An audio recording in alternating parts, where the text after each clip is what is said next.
Welcome to This Explainer. You know, if you're just starting to figure out your personal finances, it's super easy to assume that getting your money right is all about, I don't know, downloading the perfect budgeting app or hunting down the latest stock tips. But what if the way we think about money is actually completely backwards?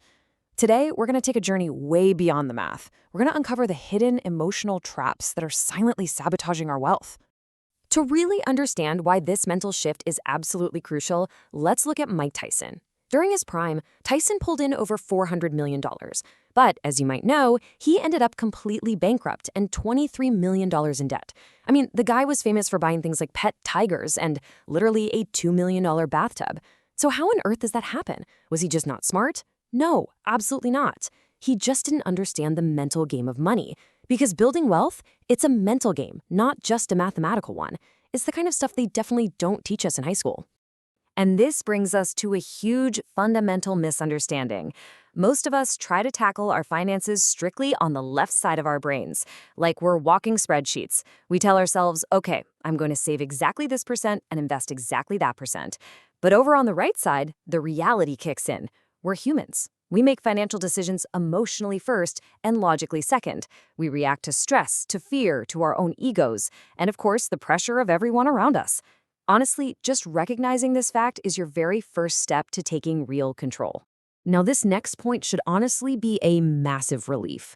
If you have ever felt a twinge of shame over past money mistakes, please remember this. No one is crazy. We're all just making decisions based on our own unique life experiences. Think about it. If you grew up watching your parents lose their home in the 2008 crash, you're probably going to have a deeply emotional, fearful reaction to the stock market. Meanwhile, someone who watched Bitcoin rocket from 500 to 60,000 bucks, they feel like going all in on aggressive crypto is the smartest bet in the world. Neither person is crazy. We're simply reacting to what the world taught us at the time. But that brings us to a really dangerous emotional trap, especially nowadays. You have to ask yourself, are you playing the wrong game? Have you ever been scrolling through social media and suddenly felt just completely inadequate? Like you have your safe, boring plan to save up for a house, but then you see some 22-year-old day trader throwing their life savings into meme stocks or flexing these wild crypto gains online. For a split second, you're so tempted to just ditch your whole plan and copy them. You catch yourself thinking, wait, am I doing this all wrong?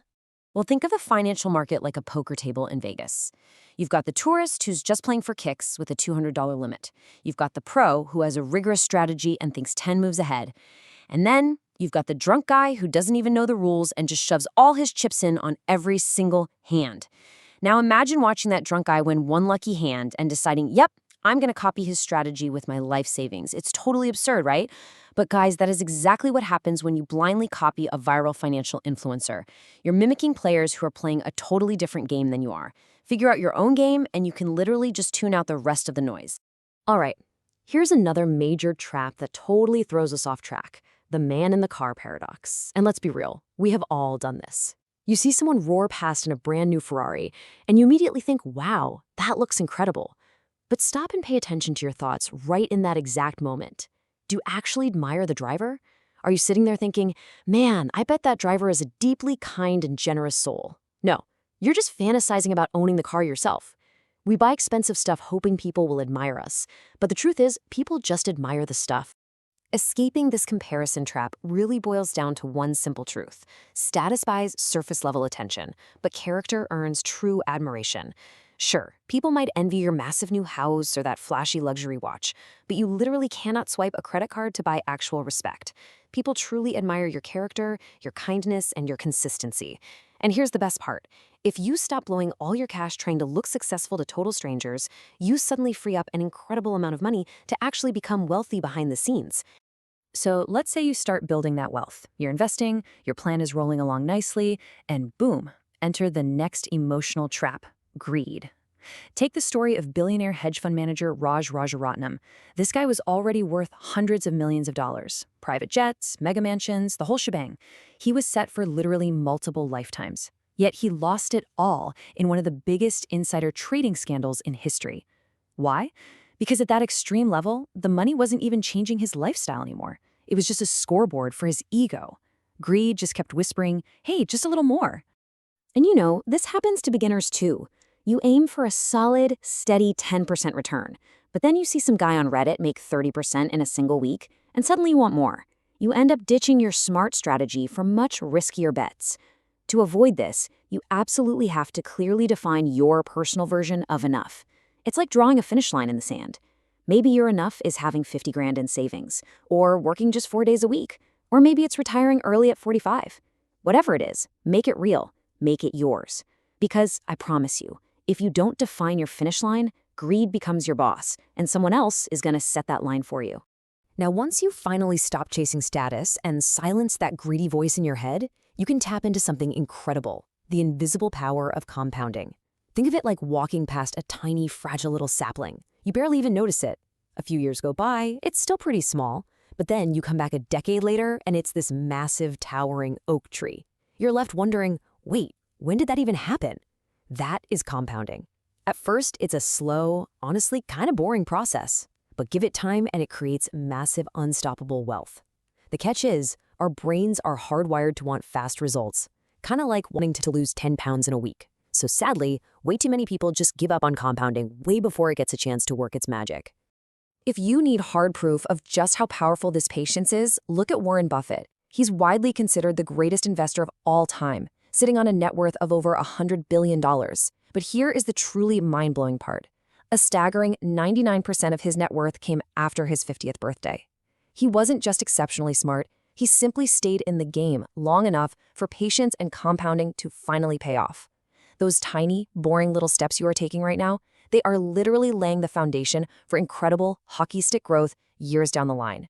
But here's the thing, staying in the game long enough for compounding to actually work means you have to survive the unexpected. Imagine you're cruising perfectly down a sunny highway. You check the weather, you filled up the gas tank, everything is smooth, peaceful, totally predictable. And then, bam, out of absolutely nowhere, a tire blows out. Well, that is exactly how life works. The stock market crashes when no one sees it coming, your company announces surprise layoffs, a random medical bill hits you out of nowhere. Surprises aren't the exception in life, they are the rule.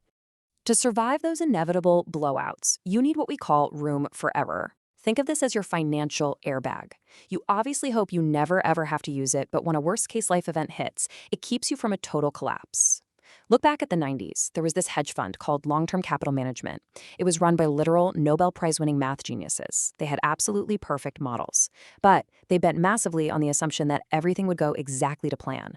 So when a crazy surprise event happened in Russia, the entire fund completely collapsed. They had zero margin for error. The takeaway? Don't plan your budget assuming you'll never lose a job or your car will never break down. You have to build your financial plans for a human, not a robot.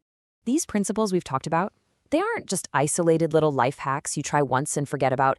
They actually stack together beautifully, almost like layers of armor. You avoid greed, which keeps you from taking dumb risks. You leave room for error, which acts as this crucial safety net when life surprises you. And that safety net is exactly what allows you to stay in the game when everyone else is panicking. Finally, staying in the game gives compounding the decades it needs to actually build your wealth. It's a complete, incredibly resilient system designed to protect you from your very own worst emotional instincts. But of course, there's a twist. Knowing all of this is really only half the battle, because knowing doesn't equal doing. Most people already know they should probably spend less, save more, and invest early. But actually living that way is tough, because as we established right at the start, money is just so deeply emotional. But listen, you can absolutely do this. True wealth is won through discipline, self-awareness, and just staying calm, not raw intelligence. It's all about empowering yourself to delay gratification and being totally comfortable walking away when everyone else is blindly chasing the next shiny thing. So I want to leave you with this final provocative thought. It's super easy to watch an explainer like this, feel all fired up, and then just go right back to your normal habits tomorrow. But what separates the people who just consume content from the people who actually change their lives is action. So what is the single action you are going to take today to escape these emotional money traps? Are you going to sit down and define your enough? Are you going to pad your emergency fund to create that essential room for error? Pick just one thing and start today. Because once you turn these insights into lasting behavior, you've already won a game that most people never even figure out how to play.